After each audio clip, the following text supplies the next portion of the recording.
Online privacy can be a tricky thing.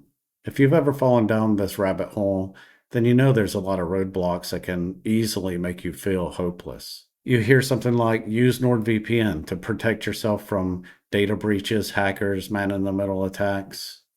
Then you hear some other YouTubers saying something like, oh, NordVPN is trash, I would never use that. As you keep digging through all this, you'll gain a deeper knowledge of how the modern web works, and you'll feel even more hopeless. So hopeless, in fact, that some people will even tell you that if you want a private life at all, then just don't use the internet. They're not completely wrong, I suppose.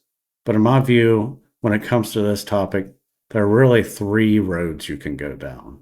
The doomer path.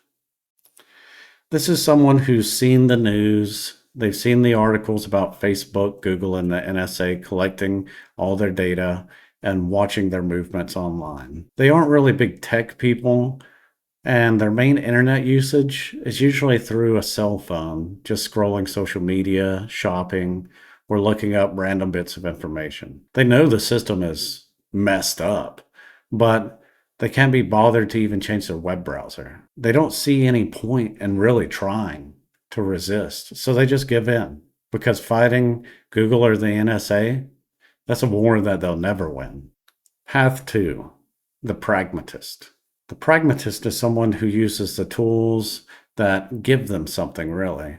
They haven't given up on protecting themselves, but they're not living off the grid either. These are people that'll switch their web browser to something like Firefox or Brave. They might use uBlock Origin, or they may even switch their email address from Gmail to something else.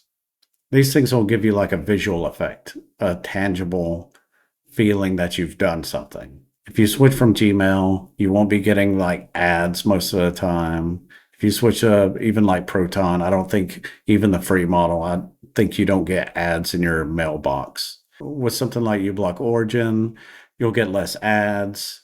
The internet will be far less annoying and you'll just feel better using it. And if they even go as far as getting like a VPN, any VPN, then they can get around their Wi-Fi restrictions at work or something and be able to play Clash of Clans in their downtime. You know what I mean? These are tangible things. And I really think this is the minimum, the ground floor of where everyone should be, just because it makes your experience online so much better and it cuts the spigot off from all these companies harvesting, I don't know, maybe 20% of your data. But like I said, this is like the floor. And I think whenever you're doing anything, you should keep moving forward until you're completely satisfied. And if you're interested in anything at all, you should always just try to get a little bit better at it. So this is like, once you've hit this level, then you're pretty good, and everything else is just a little icing on the cake. All right, the third path. This is when I think for most people, you've gone a little too far. It's the path of the paranoid. This path has a few different types of people, both good and bad, really. There's whistleblowers trying to protect their identity so they don't get put into a black site somewhere. There's paranoid preppers who think the world's going to end at any point in time. There's anarchists that are always just saying fuck the system, and if anyone wants my shit, they're going to have to work for it. And then, criminals. Not saying good or bad. Some people could be doing some really terrible things, but some people could be committing a crime in a country where the crime is something like watching YouTube or getting on a website that talks about anything their government doesn't want them to read. You know what I mean? This is really the deepest level. People who get to this level, like I said, they've gone too far. I mean, they're using burner phones. They're using Tor for everything. They use cash. They don't use credit cards. They may not even have a bank account. If they have to pay for something online, they only buy stuff online with something like Monero. They even get to the point sometimes where they're off the grid entirely, collecting rainwater and raising chickens. At this level, you become the most private and secure in theory, I think. But also, if Seen living like this, you could actually draw more attention to yourself than the pragmatist. Because if someone sees you living like this, they're going to automatically assume that you're up to something bad.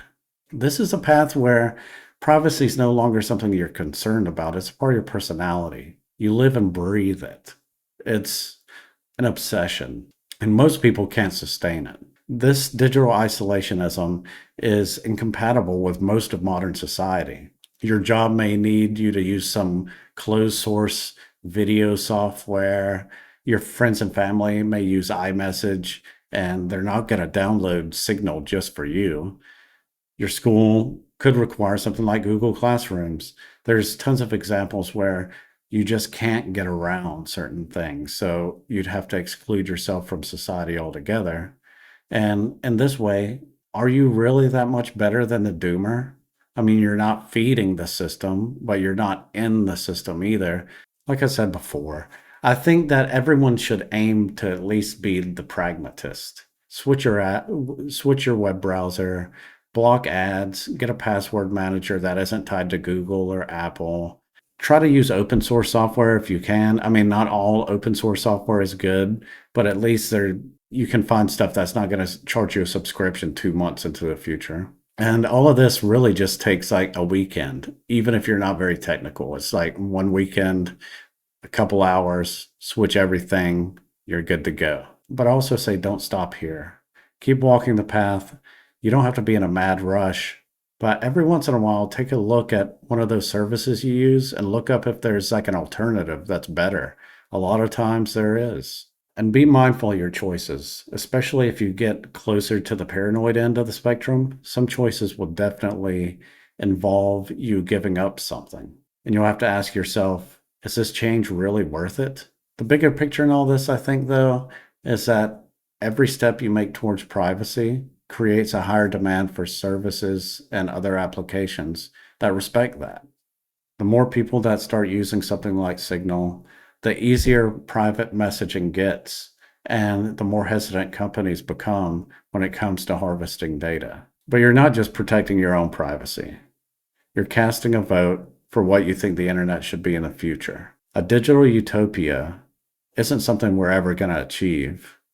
We can't achieve a utopia in real life either. But that's not the point of a utopia. The point of a utopia is an image that's in your mind of something you want to strive towards. So, where are you at on this path? Let me know in the comments down below. I would say, personally, I'm somewhere between the pragmatist and the paranoid. You know, I'm not going to give up everything. I'm posting videos on here, so my face is obviously out there. But I'm curious to see where you guys are. If you like this video, give it a like. Subscribe if you want to. Thanks for watching. Bye.